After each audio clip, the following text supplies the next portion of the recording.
नमस्कार दोस्तों। तो भारत और इंग्लैंड के बीच आपको लीग स्टेज का एक तूफानी मुकाबला हमारे प्रदेश उत्तर प्रदेश के लखनऊ शहर के इकाना स्टेडियम में देखने को मिलेगा। और सबसे पहला सवाल आपके मन में यही आना चाहिए, नहीं आ रहा है तो भैया मैं घुसेड़ दे रहा हूं बीच में कि क्या इस मुकाबले को देखने के लिए मैं इकाना स्टेडियम जा रहा हूं या फिर नहीं। देखो मैं आपको ईमानदारी से बताता हूं, मैं पूरी तरीके से तैयार था, पासेस वासेस सब मेरे पास आ रखे हैं कि इस बार तो भैया मैच देखने जाएंगे, रोर मचाएंगे, शोर मचाएंगे, कोहली कोहली चिल्लाएंगे। लेकिन फिर छन से जो टूटे कोई सपना जग सुना सुना लागे। मेरे एग्जाम्स की डेट शीट्स आती हैं और प्रॉपरली ऐसे बनाया भैया इन हमारे स्कूल कॉलेजेस वालों ने कि एग्जैक्टली मैं वो मैच मिस कर जाऊं। तो मैंने कहा कि ठीक है भैया, अब जैसा आप चाहते हैं वैसा ही होगा, क्योंकि एग्जाम तो भाई जरूरी है। तो फिर मेरे पास कोई ऑप्शन बचा नहीं, लेकिन एक ऑप्शन जरूर बचा कि स्टेडियम में भले ना जा पाऊं पर यहां से तो वीडियो बनाएंगे, सारी इंफॉर्मेशन सारी जानकारियां आप तक पहुंचाएंगे। और इस वीडियो में आप ये जान पाएंगे कि इस मुकाबले के लिए दोनों टीमें क्या प्लेइंग 11 लेकर आएंगे। जी हां दोस्तों, हार्दिक पांड्या पर अपडेट दूंगा, बताऊंगा कि भारतीय टीम की क्या प्लेइंग 11 होगी, कौन खेलेगा यह मुकाबला, शार्दुल ठाकुर, शमी, सिराज या फिर अश्विन, कौन आ रहा है, सिनेरियो में क्या होने वाली है इस मुकाबले में।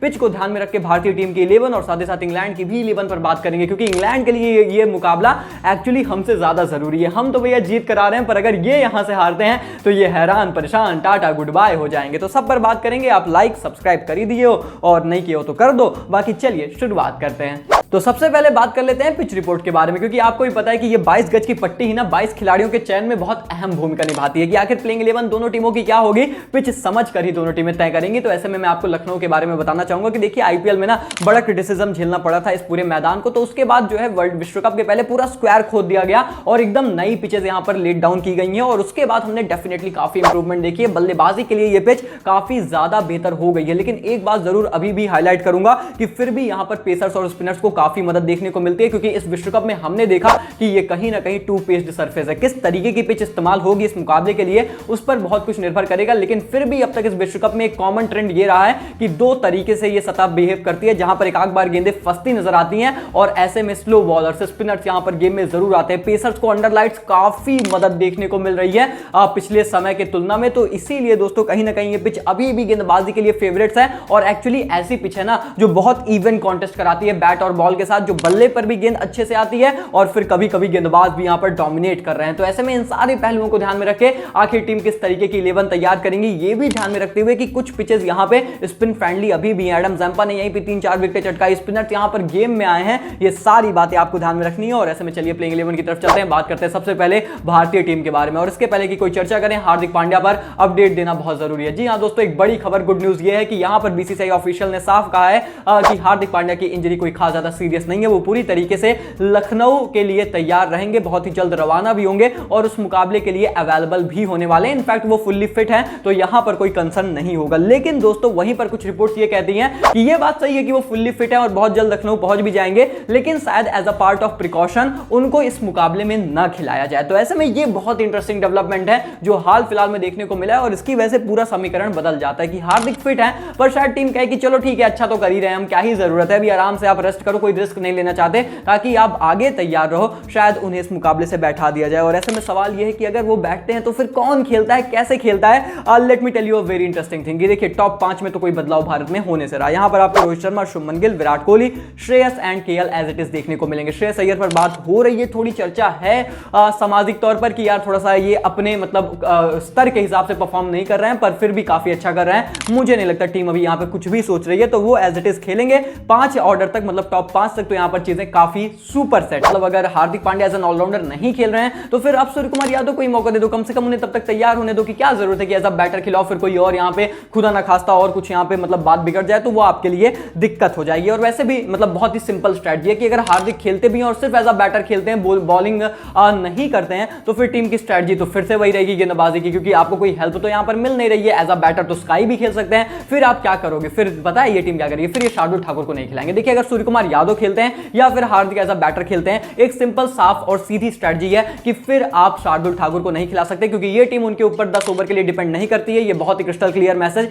पिछले मुकाबले में भी हमें दिया गया जब 3 पेसर्स को टीम ने खिलाया और बोला कि भैया ठाकुर को हम नहीं खिला सकते। तो ये बहुत ही साफ चीज है यहां पे कि अगर सूर्य कुमार यादव खेल रहे हैं, हार्दिक नहीं खेल रहे हैं, तो शार्दुल की जगह तो अभी भी नहीं बनेगी। और क्योंकि जैसा मैंने बताया कि ये लखनऊ का इकाना स्टेडियम है, यहां पर स्पिन फ्रेंडली भी सरफेस रहेगी, स्लो रहेगी, टू पेस्ड रहेगी, तो यहां पे स्पिनर्स भी गेम में आएंगे। ऐसे में टीम करेगी क्या? देखिए रविंद्र जडेजा, कुलदीप यादव की प्लेस तो फिक्स है और अगर सूर्य कुमार यादव खेल रहे हैं तो फिर वो तो नंबर 6 पर एज अ बैटर खेलेंगे। एंड इसके बाद दोस्तों जसप्रीत बुमराह की भी वेस्टइंडीज फिक्स है। अब सवाल यह है कि क्या मोहम्मद शामी, मोहम्मद सिराज या फिर आप स्पिन विकल्प की तरफ देख रहे हैं, आप अश्विन को देखना चाहते हैं एज अ थर्ड स्पिनर। देखिए मेरी समझ से जिस तरीके की परफॉर्मेंस मोहम्मद शामी ने पिछले मैच में की, मुझे नहीं लगता कि उन्हें इस मैच से ड्रॉप करना चाहिए। मुझे लगता है मैं मोहम्मद शामी जसप्रीत बुमराह की जोड़ी देखना चाहूंगा और उसके बाद या तो आप मोहम्मद सिराज को खिलाओ, आप 3 पेसर्स के साथ जाओ, पूरी तरीके से डोमिनेट करो, और या तो फिर आप रविचंद्रन अश्विन को खिलाओ जिसके चांसेस बहुत ज्यादा हैं। इंग्लैंड के पास लेफ्ट हैंडर्स भी रहेंगे इनकी 11 में, कहीं ना कहीं एक अच्छा मैचअप क्रिएट होगा और स्पिन फ्रेंडली सरफेस से आप उनकी रीढ़ की हड्डी तोड़ सकते हो। हमने देखा था कि अपने स्पिन के ही जाल में अफगानिस्तान ने पूरी तरीके से फंसा लिया था इंग्लैंड की टीम को। तो ना सिर्फ केवल अपोनेंट्स को ध्यान में रख के, पिच को ध्यान में रख के, मेरी समझ से ये सबसे बेस्ट सूटेड कंडीशन रहेगी 3 स्पिनर्स के साथ मैदान पर उतरने के लिए। और अगर ऐसा है तो मैं मोहम्मद सिराज से बोलूंगा कि आप रेस्ट कर लीजिए, कोई ऐसा उनको ड्रॉप और वो चीज नहीं है, आप लगातार खेल भी रहे हो, आप रेस्ट कर लो। अभी शामी पिछले मैच में अच्छा करके आ रहे हैं तो हम उनको खिला लेते हैं, रोटेशन यहां पर चलती रहेगी और वो चीज हो सकती है। देखिए मेरे लिए स्ट्रेटजी बहुत ही सिंपल है यहां पर कि अगर आपको इंग्लैंड टीम को हराना है, उनकी बल्लेबाजी को नेस्तनाबूद करो, गेंदबाजी तो उनकी वैसे भी झंड है। तो ऐसे में अगर आपने बल्लेबाजी को अटैक कर लिया, वहां पर इनके खुन्ने खोल दिए और अपने स्पिन की तिकड़ी से आप ये काम आसानी से कर सकते हो, फिर इनके पास कुछ रहेगा नहीं, आप सीधा डोमिनेट कर जाओगे मैच में। तो ये स्ट्रेटजी टीम यहां पर अपना सकती है। या तो फिर आप टीम प्योर पेसर्स के साथ अटैक करो, लेकिन पेसर से इतनी दिक्कत नहीं होती इंग्लैंड के खेमे को जितनी स्पिनर से होती है। इसका एग्जांपल हमने इस वर्ल्ड कप में देखा है। इसीलिए दोस्तों मुझे लगता है कि आप यहां पे अश्विन, कुलदीप और रविंद्र जडेजा के साथ जा सकते हो और जसप्रीत बुमराह, मोहम्मद शामी, मेरे यहां पे 2 पेसर्स रहेंगे, 5 ही बॉलिंग के ऑप्शन मेरे पास रहेंगे। पर वही बात है कि अगर हार्दिक नहीं खेलते हैं तो फिर आपके पास कोई ऑप्शन यहां पे बचता नहीं है। तो ऐसे में दोस्तों ईमानदारी से ये होने वाली है मेरी प्लेइंग 11 इंग्लैंड के खिलाफ इस मुकाबले के लिए, सारे परम्यूटेशन कॉम्बिनेशंस को ध्यान में रख के। नहीं तो फिर जैसा मैंने बताया, अगर आप अश्विन को नहीं खिलाना चाहते तो आप सिराज, बुमराह और शामी को एज इट इज खिला लो, लेकिन सारी स्ट्रैटेजी और सारी चीजों को ध्यान में रखते हुए जो मेरी स्ट्रैटेजी रहेगी उसमें मैं 3 स्पिनर्स, 2 पेसर्स के साथ उतरूंगा। और अगर हार्दिक खेलते हैं तो बहुत अच्छी बात है, नहीं तो फिर सूर्य कुमार यादव आपको देखने को मिलेंगे। This is going to be my 11। और उसके बाद दोस्तों अब हम बात करते हैं टीम इंग्लैंड की प्लेइंग 11 के बारे में। जी हां दोस्तों, इंग्लैंड की तरफ से भी काफी कुछ अपडेट्स आई हैं और अपडेट ये है कि रीसे टोपली भैया टूर्नामेंट से बाहर हो चुके हैं और ब्रैडन कार्स ने उनको रिप्लेस किया। अब कार्स साहब सीधा क्या 11 में आएंगे, मुझे थोड़ा सा मुश्किल लगता है क्योंकि मिडिल ओवर्स में अच्छी गेंदबाजी करते हैं, लियाम प्लंकेट जैसे कुछ हैं, ये बल्लेबाजी भी कर लेते हैं। पर सवाल जवाब तो यही है ना कि क्या आप सीधा 11 में ड्राफ्ट इन करोगे। फिलहाल वैसे श्रीलंका से भी खेल रही है इंग्लैंड, तो वहां पर ज्यादा क्लैरिटी हमें हो जाएगी, पर मुझे नहीं लगता यहां पर वो खेलने वाले हैं। तो ऐसे में जॉनी बेस्टो, डेविड मलान, जो रूट और बेन स्टोक्स की वापसी हुई है तो वो तो एज इट इज खेलेंगे। हैरी ब्रोक यहां पर आपको नंबर 5 पर देखने को मिल सकते हैं और उसके बाद Jos Buttler as a wicket keeper and captain मैं एक्सपेक्ट कर रहा हूं। एंड देन आपको डेविड विली देखने को मिलेंगे क्योंकि टीम ने क्रिस वोक्स को ड्रॉप किया, उनकी परफॉर्मेंस नहीं आई है। मैं मतलब ये टूर्नामेंट शुरू होने से पहले मैंने बोला था कि क्रिस वोक्स को पिच से असिस्टेंस चाहिए रहती है, अगर वो नहीं रहता तो फिर वो उनको बहुत मार पड़ती है और ऐसे में वही हमें देखने को मिला है। तो डेविड विली खेल सकते हैं। देन अब क्योंकि यहां पे रीसे टोपली नहीं खेलेंगे, नई गेंद का गेंदबाज आपको चाहिए, लेफ्ट आर्म पेसर, तो मेरे ख्याल से सैम करन को टीम ने ड्रॉप किया था, उनको फिर से बुला सकते हैं, आपकी बैटिंग डेप्थ भी बढ़ जाएगी। एंड देन मुझे लगता है Adil Rashid, Mark Wood and Gus Atkinson आपको देखने को मिल सकते हैं इंग्लैंड के लाइनअप में। लेकिन कुछ भी कहना बहुत मुश्किल है, इंग्लैंड बहुत ज्यादा सफर कर रहा है, तो हर मैच में अब ये पैनिक बटन प्रेस करके सडन बदलाव कर रहे हैं, तो बदलाव कर सकते हैं। फिलहाल उस पर हम कुछ खास ज्यादा टिप्पणी नहीं कर सकते, लेकिन मेरी समझ से ये 11 एक काफी अच्छी 11 होगी भारतीय टीम के खिलाफ। बाकी डोमिनेटिंग तो डेफिनेटली टीम इंडिया ही नजर आती है। आपको क्या लगता है कि भैया इंडियन टीम की प्लेइंग 11 क्या होनी चाहिए? क्या हार्दिक ये मुकाबला खेलेंगे? क्या हाफ फिट हार्दिक को खिलाना चाहिए या फिर आप सूर्य कुमार यादव को देख रहे हो? क्या आप अश्विन को देख रहे हो या फिर मोहम्मद सिराज और शामी में से आप किसको 11 में देख रहे हो? कमेंट में लिखकर बताइए। अगर आपको इंडिया और इंग्लैंड के बीच स्क्वाड